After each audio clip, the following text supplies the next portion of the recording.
સુરતમાં બીજા દિવસે પુણા વિસ્તારમાં ફૂડ વિભાગના દરોડા પાડવામાં આવ્યા. વધતા જતા રોગચાળા સામે પાણીપુરીના વિક્રેતાઓને ત્યાં તપાસ દરમિયાન બટાકા સહિતનો નાશ કરવામાં આવ્યો હતો.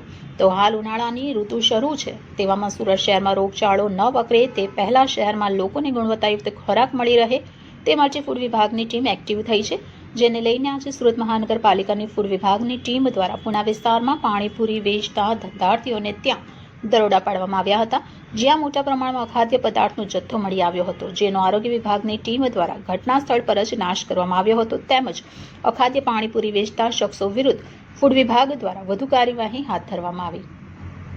હું સેજલ વ્યાસ, ફૂડ સેફ્ટી ઓફિસર, સુરત મહાનગરપાલિકા, ડેપ્યુટી કમિશનર શ્રી હેલ્થ અને હોસ્પિટલ તેમજ આરોગ્ય અધિકારીની સીધી સૂચના મુજબ આજરોજ તેમજ ગઈકાલે સુરત શહેરના જુદા જુદા ઝોન વિસ્તારોમાં આવેલ પાણીપુરીની પૂરી તેમજ મસાલો વગેરે બનાવતા વિક્રેતાઓને ત્યાં તપાસણી કરવામાં આવેલ છે.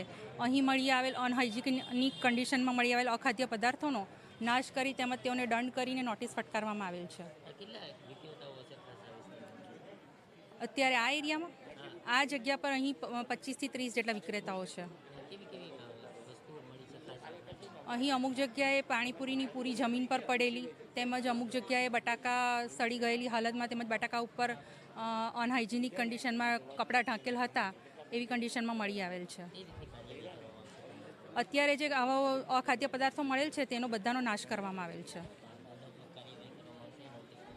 નોટિસ પણ આપવામાં આવેલ છે અને તેમને દંડની પણ કાર્યવાહી કરેલ છે.